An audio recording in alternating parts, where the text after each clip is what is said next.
Welcome to Inside the Paddock. We're back in business here at the Red Bull Ring, and we started this second part of the season off with some crazy big news. I'm sure you've heard by now, but the end of this season will say goodbye to one of MotoGP's greats as Valentino Rossi calls time on his illustrious career.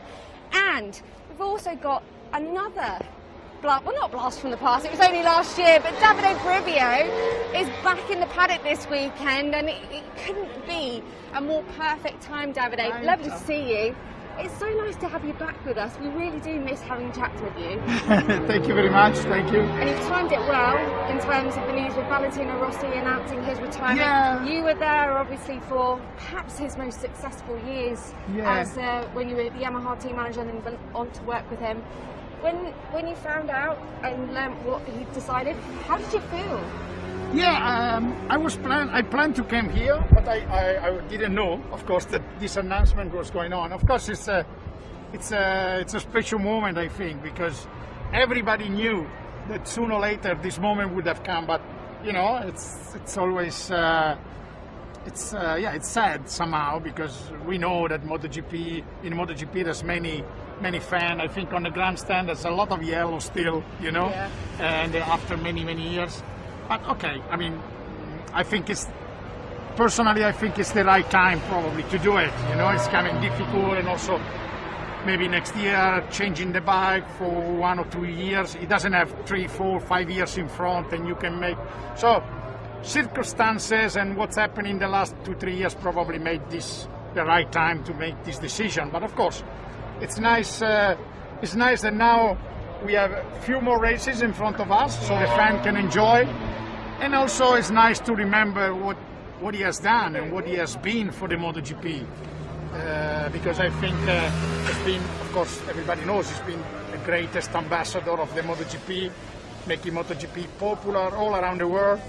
And also popular between all people. Like my mother was watching MotoGP and she doesn't know what is the motorcycle, you know. So he really put many people close to MotoGP. And probably many of the riders that are now racing in MotoGP, they were inspired by him. They wanted to be Valentino Rossi one day, you know. So I think he did really.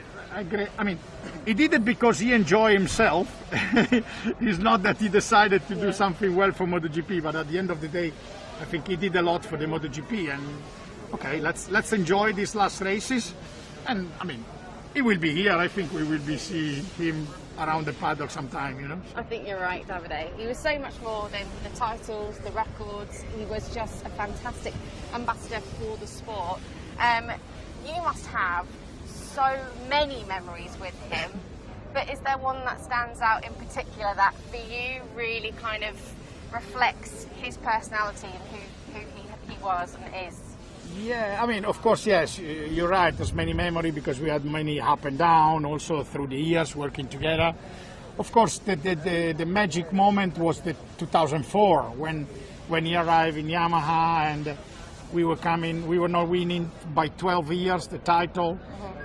No one podium on the year before, and he arrived, won the first race, won the title. 2004 was like a big earthquake into Yamaha, you know, into the world, but to Yamaha. And that was full of emotion, and it changed completely the, I think, Yamaha mentality, the approach, approaching races. I mean, going racing to try to do your best, or going racing to win the championship. It's a different job, you know. But I mean, that's what's happened. So probably 2004 was the big earthquake, and then the year after we confirmed again, and so then was anyway very enjoyable. I mean, for me it was very good years. I have very good memory, and personally I also owe a lot, everything to him, because that's where also from my personal point of view, my career is where everything started, and I made great experience. I learned a lot, and so that's many things. We can talk for hours. We can talk for hours. I would love talking to you, so I could definitely talk to you for hours. Obviously now, the team director, sporting director at the Alpine F1 team. Congratulations last weekend, thank you. By the way. But I'm sure you have been keeping an eye on things that have been happening over in this paddock. What have you thought of the season so far? Any surprises for you? Yeah, of course. I mean, I spent here so many years and I watching, and when we can, sometimes the start of the Motogp clash with the start of Formula One. I mean, pretty much. But yeah, no, of course, there is some sort of new wind here, no, with many young riders, all very strong. The level is quite high, and so that's very good. Of course, unfortunately, there was Mark being injured last year, and this year still recovering. This maybe somehow gives more confidence to the other that they try to raise the level, and I think when Mark will be ready 100% again, he will find strong competitor, and I think we could have a very good competition in the future, you know, in the coming years. As many young, of course, Fabio, Pecco, Ducati is bringing up many young riders. Of course, Suzuki, not very young anymore, but strong. Alex and John. So there's many riders that can win a race, you know, and that's fantastic. I don't want to keep your wife waiting for too long. Davide's here with his wife this weekend because obviously he's not working. He's here to enjoy the paddock. Just a quick one on Joan before I leave you. Do you think we're going to perhaps see a bit more of him on a more frequent basis in this second part of the season, now they've brought that ride height adjuster? Or? Yeah, I told him yesterday, now you can start your season, you know, it's like last year, we kind of started in Red Bull Ring to get back to the top, to get to the top, and so maybe now you can restart again. I think if he can get confidence, there's still time for recover. There is a room to recover, and but of course Fabio is very strong. The Ducati rider are quite strong, and I think he can do. He can try. Good to hear, Davide. So nice to see you. Thank you very much. Enjoy nice the rest to see of your you weekend. Too. Okay. Ciao to everybody. Let's head on up, actually, because we aren't too far away from Yamaha, and I would really like to have a word with Massimo Meregali, because it's been a funny old day for Fabio Quartararo again. He had a difficult session yesterday afternoon when the rain came down, had absolutely no rear grip. And then with the more stable conditions we've got here at the Red Bull Ring today, it's absolutely glorious. It's boiling, actually. Thought we might see a bit more of him. Now, at the moment, he's in P2. But he was having some troubles during that session. And, oh, here he is. He's been expecting me, bless.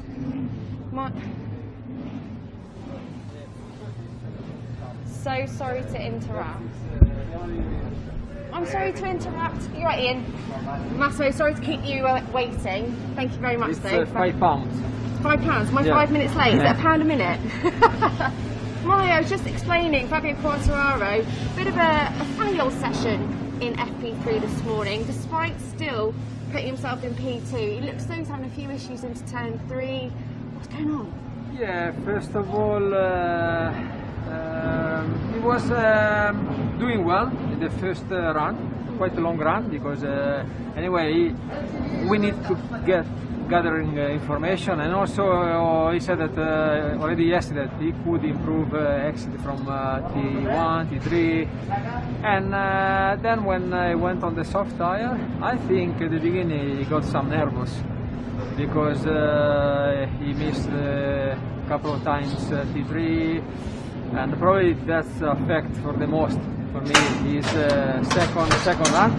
Then luckily for him and for us, when he went out for the last run, he did a really good session. Yeah. I mean, a good run.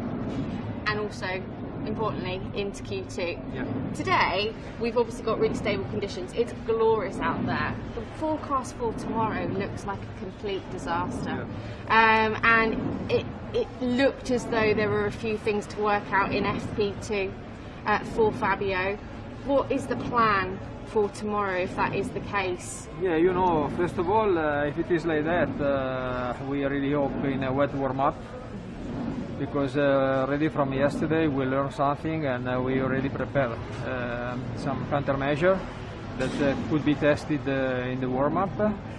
But what we suffered for the most was mainly when the track started drying up. and in that situation we lost grip.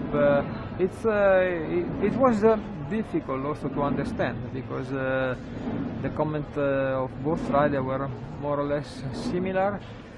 But yeah, for sure I am much more optimistic in a dry race than in a wet.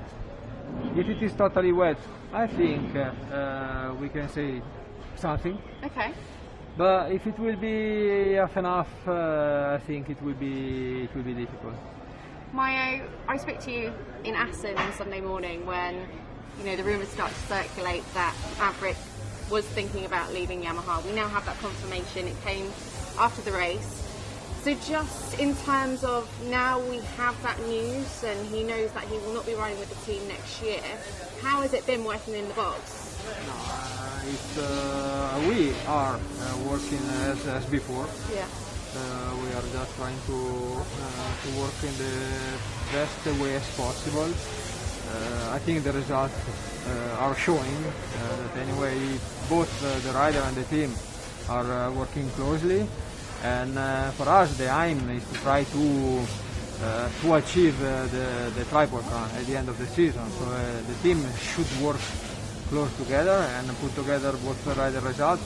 That is where we would like to finish and how we would like to finish. I think it's important for both, for him that he can keep proving his speed, that no one has any doubt about this, but also Yamaha always worked in that way. Also in the past, when Jorge decided to stop the relationship with Yamaha at the beginning of the season, we kept the same technical treatment until the end of the season, and we will do the same also with Maverick. For sure, that was a news that we could not expect. But now for sure we accept, and now we can also see that it's going to be for sure a new opportunity for him, but also for us. Just one more thing before I let you go. It is qualifying day here, and we have our MotoGP pole predictor. So what, Mayo, do you think is going to be the pole time today? I'm not going to put you on the spot. Actually, no, I am. Who do you think is going to get pole as well? Are we going to see a 122 on it? What are we at? 123? We're at a 123, 114. For sure will be 22, I think 3 or 4. Huh? Okay. And who? I don't want to say. Right, I'm not going to push you anymore. Yeah, we are working to try to be there tomorrow morning. Come on, Mayo. Thank you so much. You're welcome. Thank you very much. We'll leave you guys to it. You're right, my time. Right, that is where we're going to leave it for this morning. Make sure you join us back here this afternoon. Moto3 qualifying is up next. Just to remind you, FP3 was led by Pecco Bagnaia with a 123.114. Make sure you do get in your MotoGP pole predictor. Bit more time to do that, but from myself here at the Red Bull Ring, it's goodbye for now.